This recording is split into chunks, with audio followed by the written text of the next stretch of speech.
Whenever I meet anybody and they say, oh, I was born here, I say, honey, what's your last name? And if it's any of the names that I knew of, I say, oh, you're my kissing cousin. I was born at the Halton Hospital, which was in the heart of downtown Sarasota.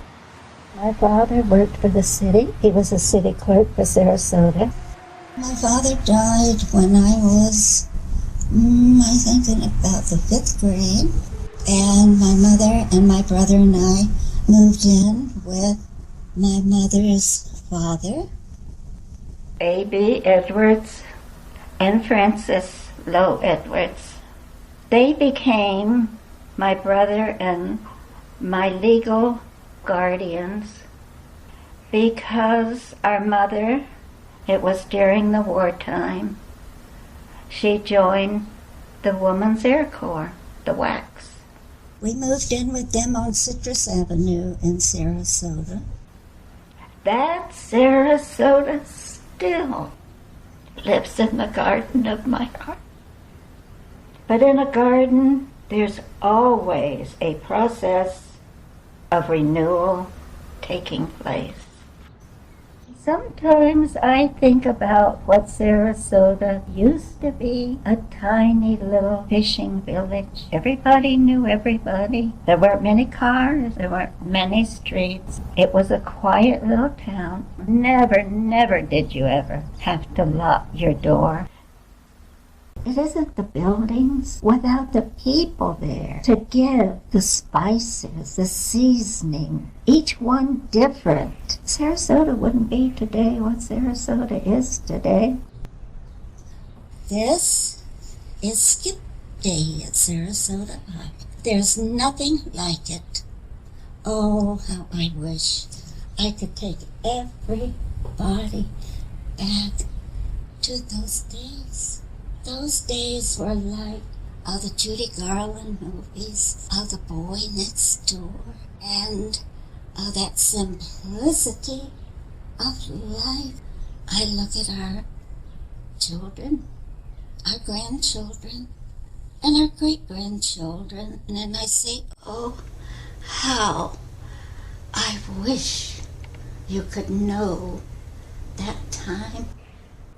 We have a legacy from being their grandchildren, but oh, so much more important than that is they have left a legacy to Sarasota. There will be so many living in Sarasota now that don't have any idea of what a very large part our grandfather played in bringing Sarasota into what it is now. And you're from New College? My granddaddy was on the board of directors. And there's a plaque there, my granddaddy's name. And my granddaddy was born right down there on the bay. His father came down, wounded from the Civil War, to recuperate down here.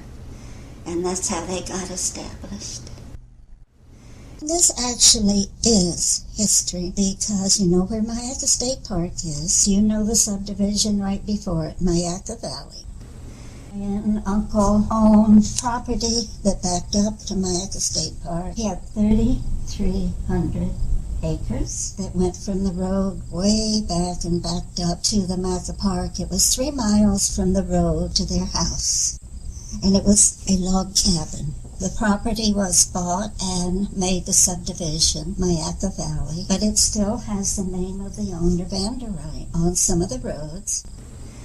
My husband being a milkman and traveling and delivering milk in so many areas, he knew this piece of property was up for sale. And when I said, honey, we want to move, he said, get in the car. He drove me back roads and came out the driveway there. I said, honey, this is it. We're home. Because it was exactly like Myakka State Park, which was so much a part of my heritage. Because Granddad was one of the few men that was influential in acquiring Myakka State Park, our new property. We did name it the trees because there were so many trees. Traditions are a security of knowing, and knowing is security. Would go to the beaches as a family outing on Sunday afternoons, and my husband just loves the beach, and he and our 4 daughters enjoyed it. Yes, I went, and we'd go out and cook breakfast on the beach and all of that. I do love gardening, which started as a child, loving flowers. And when we moved up here, then I had time for a garden. And the first plant I experienced working with was our oldest granddaughter, named after me, Jane. Our second plant was her sister, Olivia. The third plant was Amanda. And then came Brian and Shelley. And then came all these other plants that I could nurture and water and help take care of. And all the children became my garden. A person can be 60, 70, but still they're my children. Would you believe I planted every one of these flowers with a stencil? Was inspired to begin to create a much needed butterfly, hummingbird, bee garden, and put several years into finding out what was needed to draw them through the reading and talking to people, and began planting until now I have the perfect garden out there that I don't have to tend to. Outside, I did the same thing. I would sit at a window and I would say, it needs a flower. If I'm going to look out that window, I have to see a flower. So out each window, you will be able to see a flower. There's lots of secrets that people don't know, and I want them to know. Granddad had these 2 paintings, and he asked my husband, Pete, you want to buy one of those? So Pete says, yeah, I'd like it. So we gave him $25 for it. Well, my dears, I'd like to introduce you to the highwayman. This is Harold Newton's. He was considered the best of all of these. I find their lives and their stories very, very, very inspiring. They became known for their paintings, and someone put the name on them, the highwayman, because they would put them in their trunks of their car and go down the highway selling them. And since the beginning of that with Harold Newton that went in Granddad's office, they have become very, very famous. These young boys, they did not want to be crop pickers. They wanted to have a life without doing what had always been done. And there was this white artist, Al Bacchus, and he took a shine to, in other words, he was nice to them. You know, back then you don't cross the color barrier at all. But Al Bacchus would receive them and treat them like people.